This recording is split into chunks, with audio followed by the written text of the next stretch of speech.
here. I know there were some other attempts to negotiate, with the Green Party to drop out.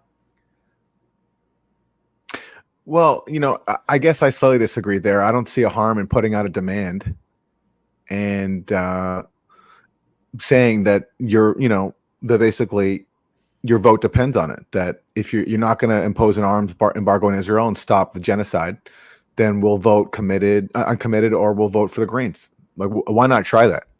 I don't see what you accomplish by doing nothing. I mean, someone could say, well, like, what's the point in negotiating with them or putting out a demand because you can't trust them anyway? But, since I don't see why not. I mean, since if the goal is to stop the genocide, why not put out a demand? That's what Noura Erakat did when she was asked to. She was considered in the running for the vice presidential slot on the Green Party, and she said her proposal was like, I'll accept it, but let's put out this demand where if Democrats agree to an arms embargo and a ceasefire, then we'll stand down and we'll encourage people to vote Democrats, or because it'd be too late to drop out of the race, according to the Greens. And the Green Party people rejected that. And one of the points raised was that would jeopardize the Green Party access to the ballots in future elections, which is their right. But someone like Noura Erakat, their top priority is stopping the genocide. So I thought that was like a good idea. I know many people, in our circles disagreed with that, said there's no point in it. But I say, why not try? Because what else do we have to do? I mean, like, I don't think Trump will be any worse or any better. But I don't think there's any point in trying to issue a demand to Trump. But if I would put that demand to Trump, I put that demand to anybody because why not at least make an attempt? That's how I see it. Two things here, and I'm someone who opposed that backdoor Faustian bargain with the Democrats, but I wanted to respond to a comment here, and I wish I could find the video, but it's hard to search on Twitter X these days. Someone, Rockstar Jazz Cat, said, Max, the panel lends credence to delegates that are having discussions on the floor that matter. It's not enough to be intellectually right on this. There are folks to persuade that are not beholden. I don't know if anyone remembers I think it was the 2012 Democratic Convention. There was a voice vote on whether the Democrats should support Jerusalem as the future capital of Israel, basically supporting a greater Israel project. And this was written in by the Israel lobby, the same Israel lobby that wrote Obama's 2008 AIPAC speech, or 2007 AIPAC speech. They literally, Dennis Ross and Israel lobbyists literally wrote a speech. And so there was a voice vote, and the voice vote was very clear in the nays. And the same people, many of the same people who are now showing up as uncommitted, many Arab Americans who are delegates, were vocal, and there was almost no support in the yays. And Antonio Villaraigosa, who is chair of the Democratic National Committee then, first Mexican-American LA mayor, whose campaign heavily relied on pro-Israel donors, who actually issued statements in support of Israel's slaughter in Gaza in 2008, 2009 as LA mayor, he banged the gavel down against the nays. That doesn't matter what the delegates say. There's no democracy in the Democratic Party, and they will void and they will negate anything the delegates say on this core issue, which relates to something that's not supposed to be decided by American voters. The only thing you're supposed to be able to decide on are issues that are of very little consequence to the 0.1% in the donor class, like abortion. And most of them want access to abortion anyway. I mean, nearly all of them. Then point number two. Well, Max, do you want to watch the video? I have the video if you want to watch it. Bring it on. Hold on. Let me remove Wyatt real quick. This is a non-debatable motion requiring a 2/3 vote. All those in favor of suspending the rules, say aye. All those opposed, say no. In the opinion of the chair, there's been a 2/3 affirmative vote to suspend the rules. Governor, would you like to make your motion? Thank you, Mr. Chairman. This summer, I was proud to serve this party as the platform drafting committee chair. As the chair, I come before you today to discuss two important matters related to our party's national platform. As an ordained United Methodist minister, I am here to attest and affirm that our faith and belief in God is central to the American story and informs the values we've expressed in our party's platform. I'm going to skip forward a little bit. And I believe it is being projected on the screen. Motion has been made. Is there a second? The amendment as submitted and shown to the delegates. I submitted my amendment in writing, and I believe it is being projected on the screen for the delegates to see.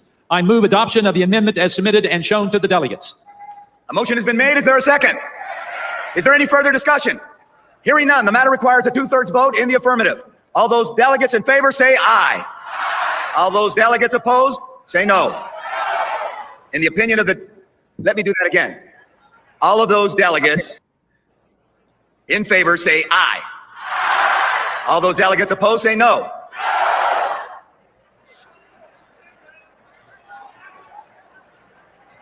I guess And then you gotta let them do what they're gonna do. I'll do that one more time. All those delegates in favor say aye. All those delegates opposed say no. In the opinion of the chair, 2/3 have voted in the affirmative. The motion is adopted and the platform has been amended as shown on the screen. Thank you very much. Thank you.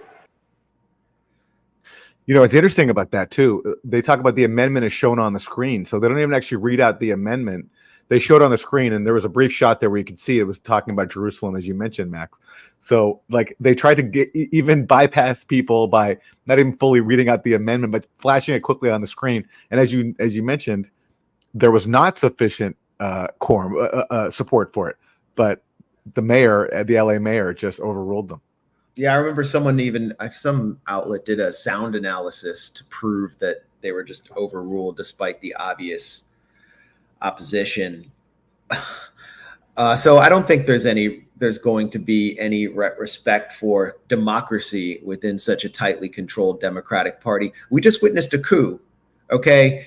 Kamala might be popular now. She might be on the way to winning. That's completely because of the media that engineered the coup. But it was a coup nonetheless, and she had never won a delegate before this. It's obvious that Joe Biden was threatened. Why did the story about Hunter Biden seeking support from the State Department for Burisma deals outside Ukraine suddenly surface the week that Nancy Pelosi said we can do this the easy way or we can do this the hard way? Did Biden even write his resignation?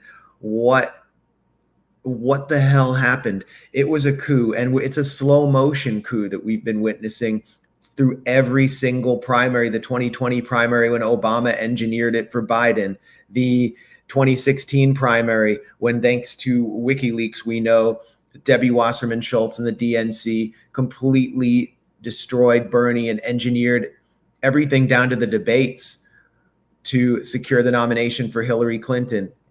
There's not going to be democracy in the Democratic Party in its current form, particularly on this one issue where they're saying the special relationship is ironclad in the DNC platform.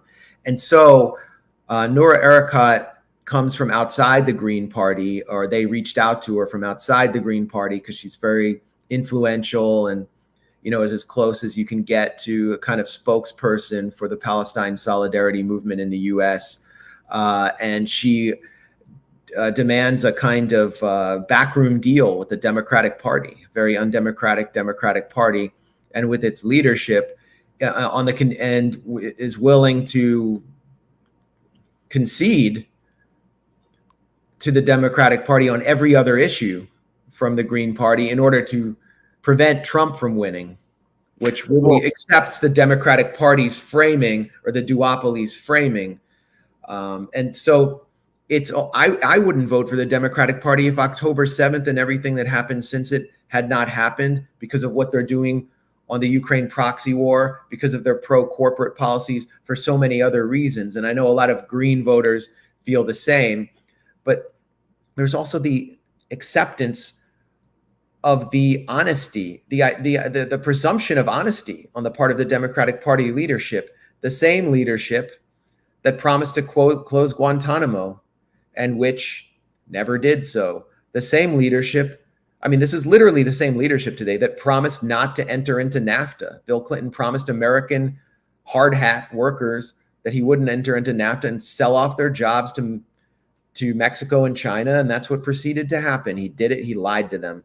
The same Democratic Party leadership that lied to Arafat. Bill Clinton promised Yasser Arafat that if he came to Camp David in 2000, knowing that it was likely to fail, that he wouldn't blame him. And then when Ehud Barak, who had killed many of Arafat's friends and colleagues personally with his own hands, sabotaged the negotiations, Bill Clinton blamed Arafat for walking away from the deal of a lifetime, and he had all his peace processors declare that the Palestinians never miss an opportunity to miss an opportunity.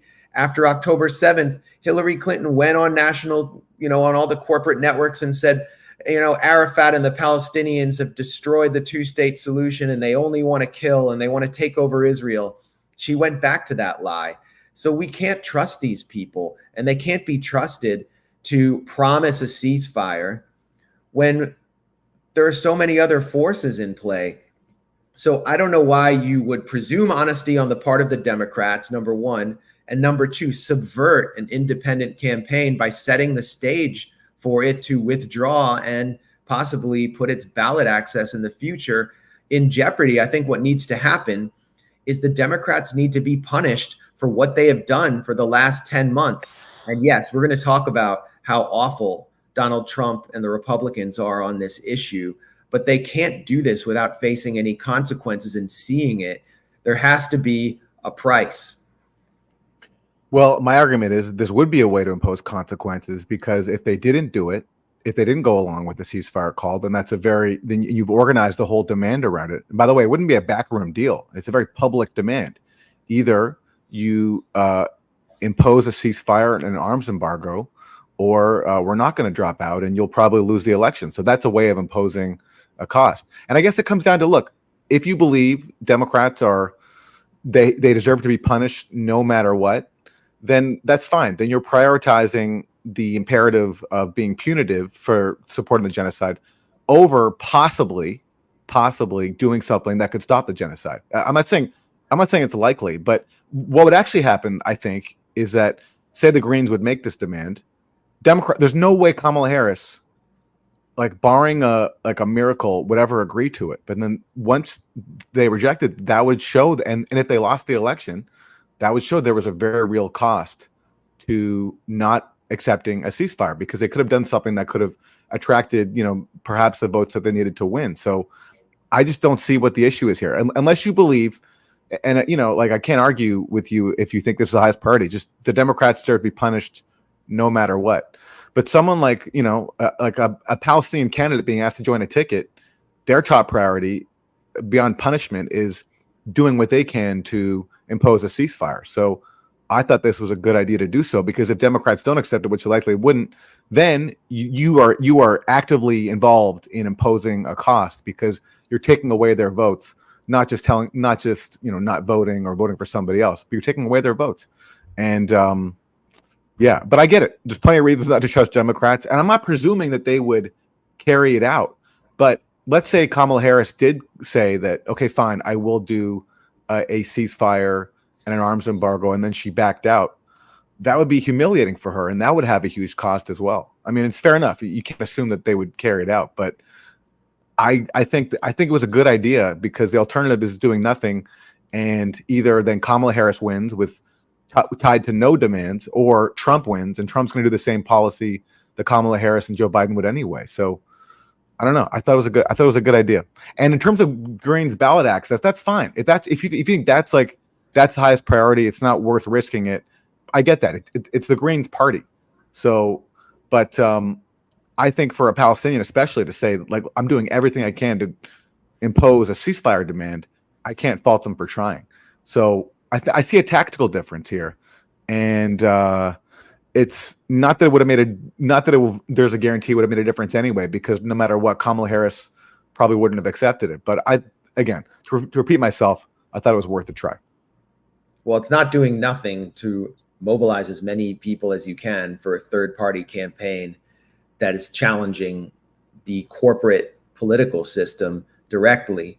And in my view, it weakens it to start engaging in negotiations. They're fundamentally backroom negotiations once you start with an organization like the DNC and all the power it has over you. And I can totally see where it would go.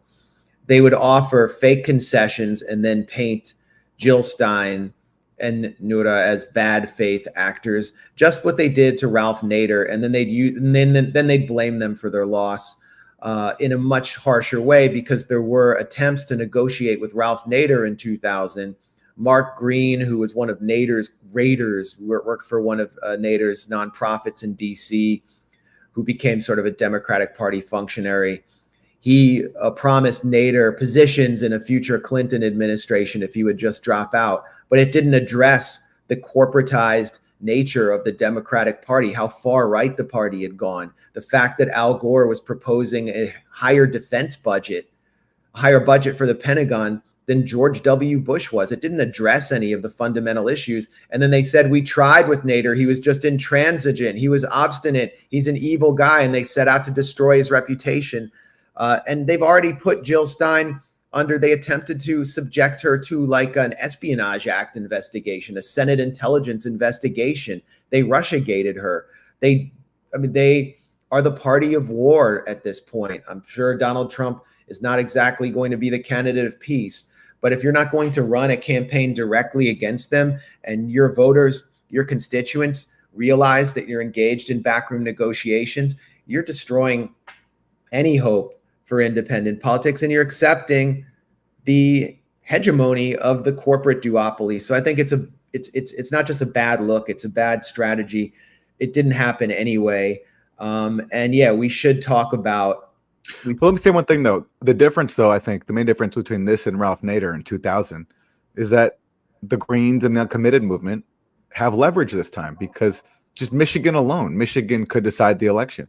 And there might come a point, especially close to the vote, where the Harris campaign realizes like they need Michigan, and they're not going to have it unless they, I don't know, embrace a ceasefire or do something. So they can do a ceasefire and weaken the Green Party there, weaken the appeal of the Green Party for people who want to make a protest vote just by doing a ceasefire. Yeah, I know, but to have the people to impose that, like to like put the pressure on, would be the people whose vote would be taken away from Kamala Harris, presumably, which is the Greens and the Uncommitted movement, which gives them leverage. Like this to me is like force the vote. Everybody was on board with force the vote. I see this as very similar. Like that was also a way of parliamentary maneuver. Yeah, but it was a way still like you're still in that, by saying you will vote for Nancy Pelosi if you do X, then in that context too, you're still propping up the duopoly and you're accepting the Democrat. So sometimes people like are on board with bargaining or pressuring the Democratic Party. So I just, given that it's a genocide, personally, I'd be willing to listen. I'm not a Green Party member, so it's like I understand people. It's not. I understand why people would be upset at the notion of having their ballot access jeopardized. That's serious. I'm not dismissing that. To me, though, like I'm of the opinion that the stopping the genocide is the highest priority. So I'm willing to try anything, and I thought that was a good idea to do it. Or just. We got to move on, but force the vote was it was going to force all the Democrats to state where they stood on Medicare for all. And they were going to, the reason Pelosi was going to block it was because they were going to have to come out against it, and it was going to expose the Democratic Party the same way it's exposed right now on genocide in Gaza. It's already exposed. So I think there needs to be a much longer term strategy here. And the backroom negotiation would have backfired badly on a party like the Green Party in its current state, considering they're being challenged for ballot access so heavily. But we got to, I want to move on and just, yeah, I mean, my argument boils down to, I can't trust the Democratic Party leadership. We can see that they can't be trusted. The people who are shaping this policy cannot be trusted in Doha. They've been acting like Israel's lawyer. We'll talk about Tony Blinken in Israel in a second. They've been behaving as Israel's lawyer while Israel adds new, impossible to meet, onerous terms after a deal was already agreed to by Hamas. Hamas has something that the, not to make a direct comparison, the Uncommitted movement doesn't have, which is they actually have, leverage in the form of prisoners of war and hostages. I don't know what the uncommitted movement has. And in some ways, it feels like right now they are hostages of the Democratic Party. Although, I respect their efforts. I used to be a supporter of the Democrats. I come from liberalism. And,